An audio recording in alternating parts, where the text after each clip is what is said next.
안녕하십니까. 오늘은 허리 척추 협착증에 대해서 알아보고 도움이 되는 운동과 포괄적인 재활 프로그램을 알아보겠습니다. 척추는 여러 부위로 이루어져 있습니다. 목인 경추, 상반신과 중간 등인 흉추, 허리인 요추가 있습니다. 오늘의 주제는 요추의 척추 협착증입니다. 척추 협착증은 척추의 신경 공간이 좁아지는 상태를 의미합니다. 대부분의 경우 허리 척추 협착증은 노화에 따른 퇴행 과정으로 발생하며 주로 척수신경이나 주변의 신경에 압박을 하여 신경의 퇴행성 변화를 일으킬 수 있습니다. 대표적인 증상은 서거나 걷는 동안 엉덩이나 다리 통증이 발생하며 앉거나 몸을 앞으로 굽히면 완화될 수 있습니다. 서거나 걷는 것이 신경관에 압력을 주어 공간을 줄이고 신경을 압박할 수 있기 때문입니다. 추가적인 증상으로는 신경 이상 반응 및 이상 감각으로 인한 저림감, 따가움, 감각 저하, 근력이 떨어질 수가 있습니다. 이러한 증상을 신경성 파행으로 설명을 할 수 있는데 이것은 신경 자극과 관련된 다리 통증을 의미합니다. 이것은 혈관이 좁아지면서 발생하는 혈관성 파행과는 다릅니다. 이 두 가지는 쇼핑카트 사인으로 구분할 수 있습니다.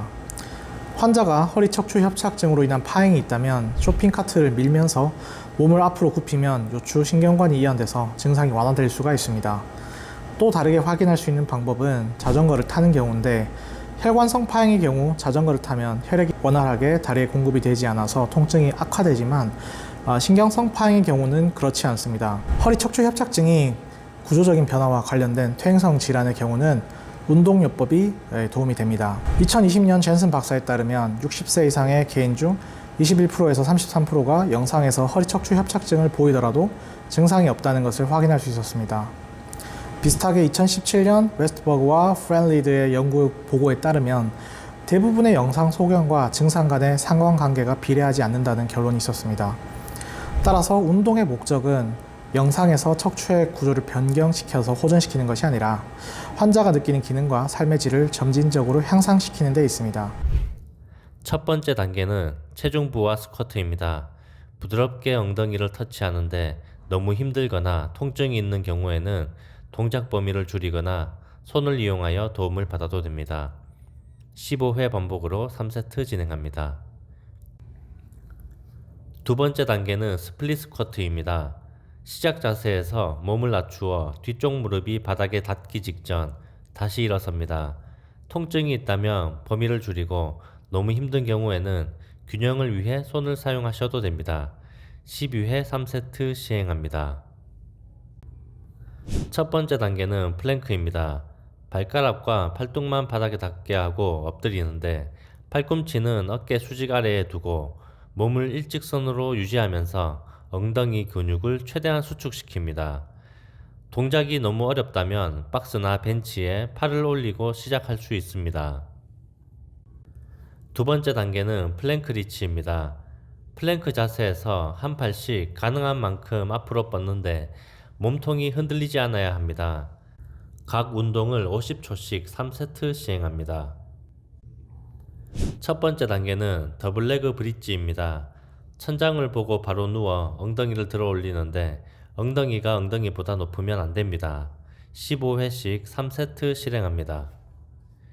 두 번째 단계는 싱글레그 브릿지입니다. 반대쪽 무릎을 들고 브릿지를 실시합니다. 15회씩 3세트 실행합니다. 첫 번째 단계는 숏 사이드 플랭크입니다. 몸통을 일직선으로 유지하면서 팔과 무릎으로 체중을 지지합니다. 두 번째 단계는 다리를 편 상태로 사이드 플랭크 동작입니다. 첫 번째 단계에서 무릎 대신 발로 체중을 지지합니다. 각 운동을 하는 동안 40초 3세트 실행합니다. 요추 굴곡 운동을 하루 동안 주기적으로 꾸준히 하여 증상을 완화할 수도 있습니다.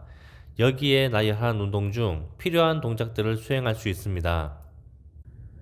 바로 누워 한쪽 무릎을 가슴으로 당기기, 바로 누워 양쪽 무릎을 가슴으로 당기기, 베이비 포지션, 캣카우 자세 중 고양이 자세, 앞으로 구부리기, 앉아서 앞으로 구부리기.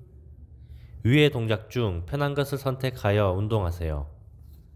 이러한 운동 권장사항은 지침이지 절대적인 규칙은 아닙니다. 운동 루틴을 개인의 목표와 필요에 맞게 조절하는 것이 중요합니다. 앞서 제시된 운동을 수행하는 것 외에도 가능한 한 신체 활동 수준을 꾸준하게 유지하는 것이 중요합니다.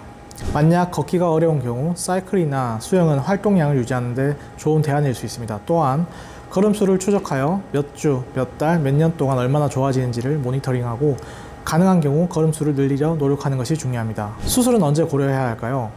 대부분의 척추 협착에 관한 연구에서는 증상 발생 후 초기 몇 년간에 비교해서 수술이 더 좋다는 보고가 있었지만 2016년 코크란 라이브러리 대검토에 따르면 요추 척추 협착증에서 수술 치료와 보존적 치료 중 결과는 어느 것이 더 나은지 명확하지 않다고 보고하였습니다.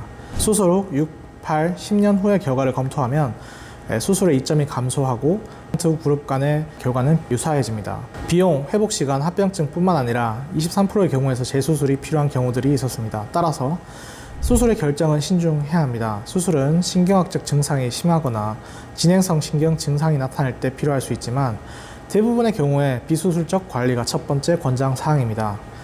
수술이 필요한 경우 뉴잉글랜드 저널 오브 메디신의 무작위 통제 시험에 따르면 척추 유압술을 시행한 군과 감압술만 시행한 군이 비교했었습니다. 그 비교에서 유압술까지 시행한 군이 임상적 결과가 더 좋게 나오지는 않았습니다. 따라서 좀 더 침습적인 수술일 수 있는 척추 유압술의 경우에서는 더욱 신중하게 결정을 내려야 합니다. 요약하겠습니다. 허리 척추 협착증은 서거나 걷는 동안 엉덩이나 다리에서 발생하는 증상과 앉거나 몸을 앞으로 굽히면 완화될 수가 있습니다. 증상은 긍정적인 코스로 가는 경우가 많기 때문에 대부분의 경우 비수술적 관리가 권장됩니다. 운동의 목표는 척추 구조를 변경하는 것이 아니라 환자가 느끼는 기능과 삶의 질을 점진적으로 향상시키는 것이 목표입니다. 스쿼트, 브릿지, 프랭크 그리고 사이드 프랭크와 같은 운동들을 규칙적으로 꾸준하게 하는 것이 중요합니다. 또한 자전거 타기, 수영 등을 통해서 신체 활동 수준과 양을 일정히 유지하고 걷는 양도 서서히 늘리는 것이 중요합니다.